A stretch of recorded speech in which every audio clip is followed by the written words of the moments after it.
युवराज Dongre news, सत्य, स्पष्ट, निर्भीड. रोहित पवार खेळला राजकारण, पंढरपुराच्या पायथ्याशी केलं ते उपोषण, हे झालं बरसकार आणि देवेंद्र फडणवीसने दिल्या हाती चॉकलेट. नमस्कार, मी युवराज डोंगरे, आपण पाहता आज स्टार न्यूज. मित्रांनो, जे पंढरपुरामध्ये जे आहे उपोषण झालं होतं, राजकारण झालं होतं, राजकारणच म्हणू आपण त्याला, हे राजकारण झालं. इथं आंदोलन झालं नव्हतं, इथं उपोषण नव्हतं झालं, इथं फक्त काय झालं होतं, राजकारण झालं होतं. शेतकऱ्याच्या ज्या प्रमुख मागण्या फक्त त्या कागदावर उतरवल्या होत्या, प्रतिष्ठित निर्माण झाल्या नाही. काय म्हणाल तुम्ही? अरे महाराष्ट्रातल्या शेतकऱ्यांना तुमच्या बोकांडीवर बसून हे लोक राजकारण खेळून राहिले. तुम्हाला असं वाटते का हा नेता उपोषणाला बसला आपल्यासाठी? नाही, असं समजू नका. तो त्याच्या हितासाठी बसतो, कारण त्याला माहित आहे मला मुख्यमंत्री व्हायचं आहे, मला प्रधानमंत्री व्हायचं आहे, मला पद पाहिजे, मला सगळ्या गोष्टी पाहिजे. लोकांच्या नजरेत मी कमी येऊन राहिलो, आता मला महाराष्ट्र गाजवायचा आहे. तर मग लोक काय करतात? सोशल मीडिया कॅप्चर करण्यासाठी हे लोक अशा गोष्टी करतात आणि आपण त्याच्या बळी पडतो. कळलं का? तो रविराज साबळे सगळा महाराष्ट्र त्याला म्हणतो किती चांगला बोलतो शेतकऱ्यासाठी. तो देवेंद्र फडणवीसला बोलतो, याला बोलतो, त्याला बोलतो. पण तुम्हाला हे गैरभावनेनं एवढं गोष्ट माहित आहे का? जे लोक अगोदर शिवसेनेत होते, काँग्रेसमध्ये होते, ते लोक अगोदर बीजेपीला बोलत होते ना, ते लोक आता काँग्रेसचे, शिवसेनेतले लोक आता बीजेपीत गेले. काय म्हणणार तुम्ही? काय म्हणणार तुम्ही? अरे सुधरा जरा. इथं फक्त पद, राजकीय भाषा बोलली जाते, दुसरं काहीच नाही. तर राजकारण खेळल्या जाते, शेतकऱ्याच्या बोकांडीवर बसून लोणी खाल्ल्या जाते आणि शेतकऱ्याचं कधी हित होत नसते, लक्षात ठेवा. इथं लाखानं करोडानं खासदार विकल्या चालले, आमदार करोडानं लाखाने विकल्या चालले, लाडकी बहीण 1500ने विकल्या गेली आणि आपला महाराष्ट्रातला शेतकरी 500 रुपयाने विकला चालला. लादा वाटू द्या.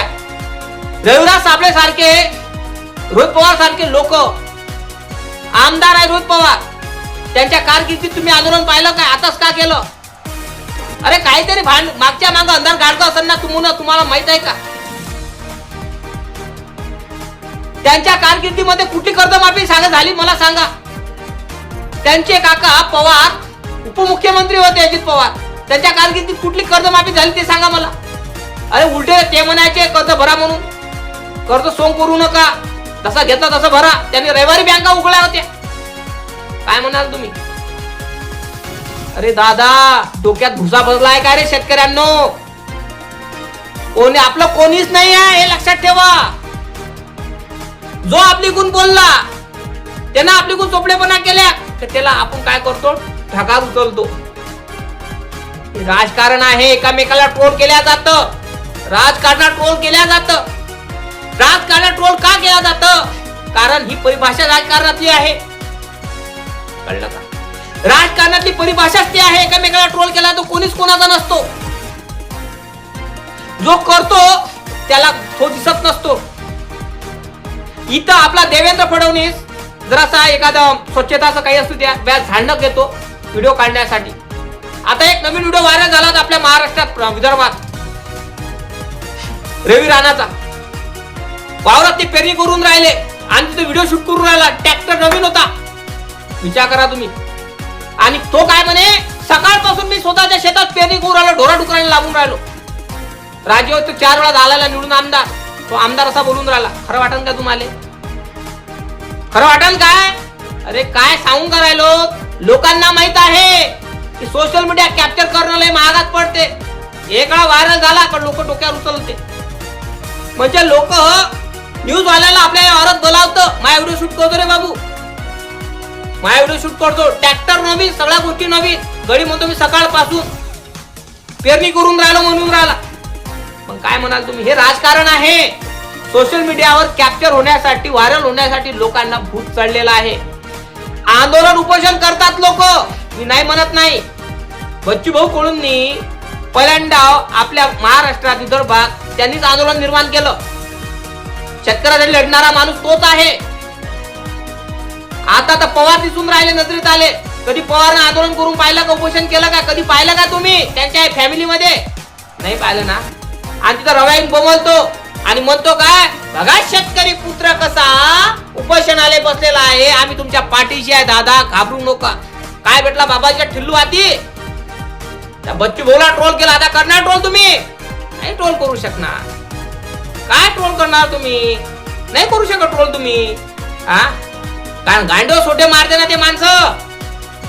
हा, माझं मत एकच आहे, महाराष्ट्रातल्या शेतकऱ्यांनो, कोणी चांगला नाही आहे शेतकऱ्याच्या विषयी. शेतकऱ्याच्या विषयी कोणी चांगला नाही आहे. शेतकऱ्याला धरून लोक राजकारणात येतात, पद हासिल करत असतात, हे लक्षात ठेवा. शेतकऱ्याचा आधार घेऊन लोक पद हासिल करत असतात, राजकारणात येतात. एक मात्र रस्ता म्हणजे शेतकरी मजूर वर्ग बेरोजगार, एक रस्ता आहे. आणि हा रस्ता कोण वापरत असतात? राजकारणातील लोक वापरत असतात. राजकारणात पदार्पण करण्यासाठी शेतकऱ्याचा हात देऊन मग आंदोलन करते, मोर्चे काढते, अमका काढते, मग लोकांच्या नजरेत येते, पक्षाच्या नजरेत येते. मग काय म्हणते, हा अमका बरा दिसून आला मला, कारण सगळे लोकांच्या पाठीची आहे. मग याले आपल्या पक्षात घ्या, बस एखादं पद देऊन द्या. मग तो त्याची तुतारी बोलायला लागते, त्याचं गाणं गायला लागते. तसं रव्याचा आहे. तुम्हाला अजून समजून राहिलं नाही, कळलं काय? राजकारण म्हणजे ट्रोल करणं एकामेकाला, कळलं का? ट्रोल करणं होय. तर शेतकऱ्याचं हित होणार नाही. शेतकऱ्याचं हित कधीच होत नाही. का होत नाही? कारण इथं सगळे शेतकऱ्याच्या लोकांडीवर भाकरी पोळ्या भाजून राहिल्या, लोक खाऊन राहिले. हा, इथं सगळ्या गोष्टी महाग झाल्या. इथं शेतकऱ्याचा मालाला भाव नाही आहे. कर्ज माफीचं जाऊ द्या दूर, त्याचे लेकराचे लग्न होऊन राहिले नाही. 35-40 वर्षाचे घोडे होऊन राहिले, आत्महत्या करून राहिले. विचार करा तुम्ही. इथं वातावरण साथ देऊन राहिलं नाही. इथं पावसाळ्यामध्ये ऊन तापून राहिली. हा, पेरण काय खाईन काय मजूर वर्ग, मला माहित आहे.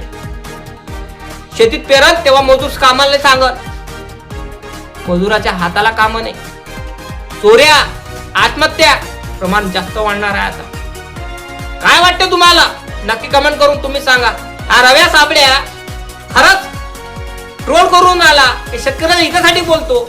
जे रोहित पवार यांनी जे उपोषण केलं ते शेतकऱ्यासाठी खरंच केलं, ते राजकारण होतं? नक्की कमेंट करून तुम्ही सांगा. लाईक करा, चॅनलला सबस्क्राईब करायला विसरू नका. जय भीम, जय शिवराय, जय जिजाऊ, जय रमाई.